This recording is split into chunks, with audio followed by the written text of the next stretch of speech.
We'd like for you to picture this scene. You're Tente with imaginar a seguinte cena. Você está num congresso, com milhares de pessoas, está totalmente concentrado no maravilhoso discurso que um irmão está fazendo. Ele está falando sobre o que precisamos fazer agora para conseguirmos passar pela grande tribulação. De repente, um homem chega perto do palco e interrompe o orador dizendo: Meu irmão ficou responsável pelo testamento do meu pai e não deixou nada para mim. Isso não se faz. Eu queria que você parasse o discurso e fosse lá colocar juízo na cabeça do meu irmão. Por mais ridículo que pareça, isso realmente aconteceu, uns 2000 anos atrás. Como foi comentado, em Lucas capítulo 12, Jesus estava falando com um grande número de pessoas. Tanto que em Lucas 12:1, lemos que uma multidão de muitos milhares havia se ajuntado a ponto de atropelarem uns aos outros. Então tente imaginar a cena. Todo mundo queria ficar mais perto de Jesus. Eles queriam escutar o que ele estava falando. Alguns estavam de pé, outros estavam sentados no chão ou em pedras. Talvez alguns estivessem debaixo da sombra de uma árvore. Pode ser que o sol estivesse forte e estivesse batendo nos olhos deles. Bebês estavam chorando. Então tinha muitas distrações ali. Mas Jesus continuou focado no seu ensino. Ele estava falando com alguns de seus seguidores sobre assuntos espirituais muito importantes.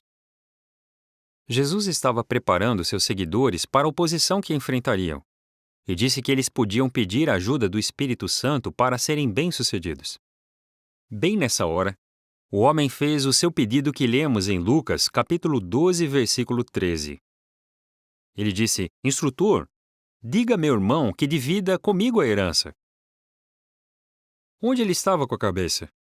Isso não tinha nada a ver com o que Jesus estava falando com aquelas pessoas reunidas ali.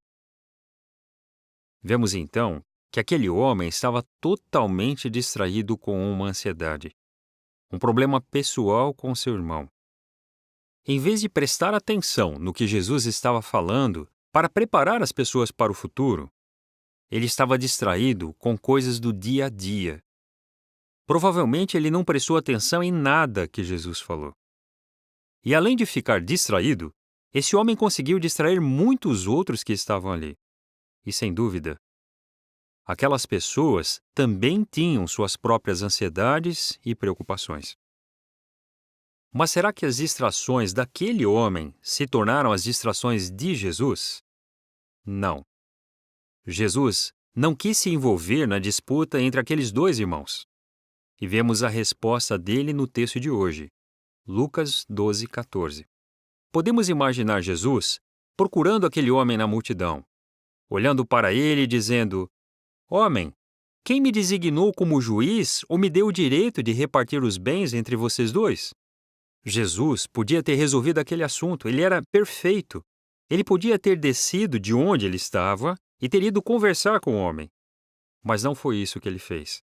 Não era nem a hora, nem o lugar para isso. E Jesus não devia se envolver com aquele assunto.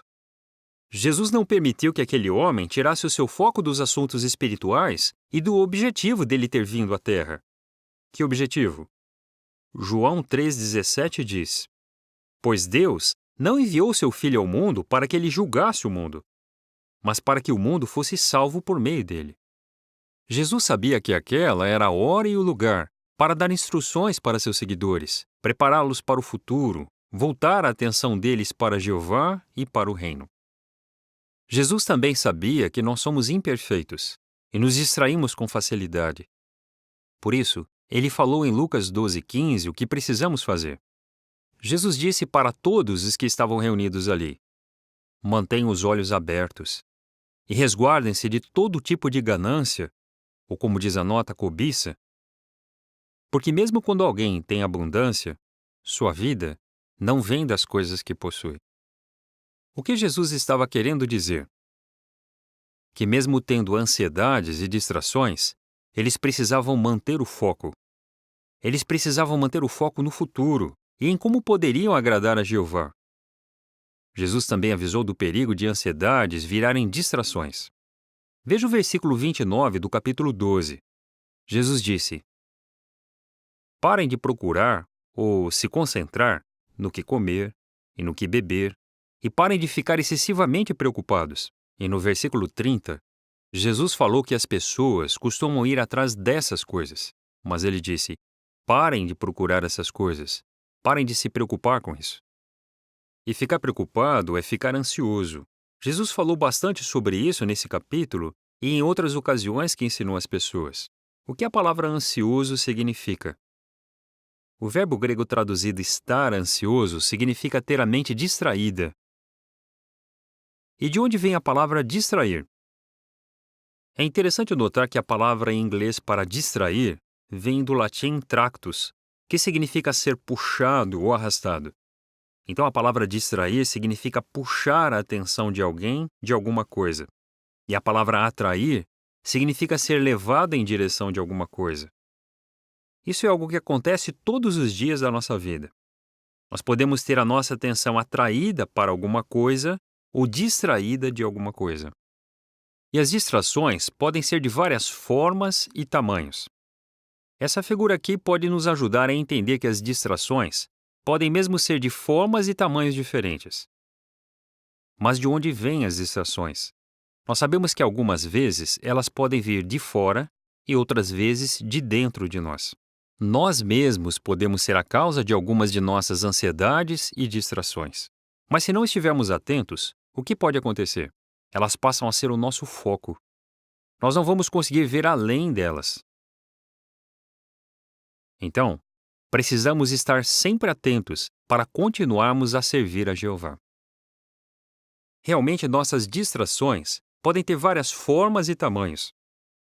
Pode ser a nossa saúde, ou a do nosso marido ou esposa, ou pode ser a idade dos nossos pais. Talvez seja a perda de alguém querido, ou como vamos sustentar nossa família. Pode ser as responsabilidades e designações que temos, ou pode ser a nossa vontade de ter mais responsabilidades. Às vezes, vemos outros irmãos ganhando os privilégios que nós gostaríamos de ter. Todas essas coisas podem se tornar o nosso foco e nos distrair do serviço a Jeová. Mas é importante lembrar que tem algo que podemos fazer quando ficamos distraídos com nossas ansiedades. Uma frase que eu achei que combina com o nosso tema é: fuja das distrações, mantenha o foco. Como podemos fugir das distrações e manter o foco? Podemos nos lembrar do que Jesus disse há quase 2000 anos e que tem ajudado os servos fiéis por muito tempo. Está em Lucas, capítulo 12, versículo 31. Jesus disse: continuem a buscar ou focar no reino, e essas coisas lhes serão acrescentadas. E aí no versículo 34 ele fala: pois onde estiver o seu tesouro, ali estará também o seu coração. Então, se buscarmos o reino e dermos valor a tudo que Jeová está fazendo por meio dele, vamos manter o nosso coração focado nisso e vamos diminuir nossas ansiedades. Também podemos pensar em servos fiéis do passado que viveram antes de Jesus, como Davi. Ele também tinha ansiedades como você e eu. Ele era um rei, e mesmo estando sempre com pessoas espirituais, algumas vezes ele precisou de ajuda. Uma coisa que ele gostava muito de fazer era orar a Jeová. E um dos meus textos preferidos, talvez seja o seu também, é o Salmo 94, 19. Salmo 94, 19, que diz: quando as ansiedades, ou como diz a nota, pensamentos inquietantes, me esmagaram, tu me consolaste e me acalmaste. Quando estamos ansiosos, isso também pode nos ajudar muito. E além de pedirmos para Jeová ajuda, calma e paz mental, nós fazemos o nosso máximo para seguir o conselho de Paulo em Hebreus 2:1, prestar mais atenção do que de costume às coisas que ouvimos, para que nunca percamos o rumo. Foi isso que aconteceu com o homem que interrompeu Jesus. Ele perdeu o rumo, a sua mente viajou, e ele distraiu as outras pessoas também. Mas nós queremos imitar a Jesus. Ele sempre manteve o foco nas coisas espirituais. E também queremos fazer o nosso melhor para Jeová.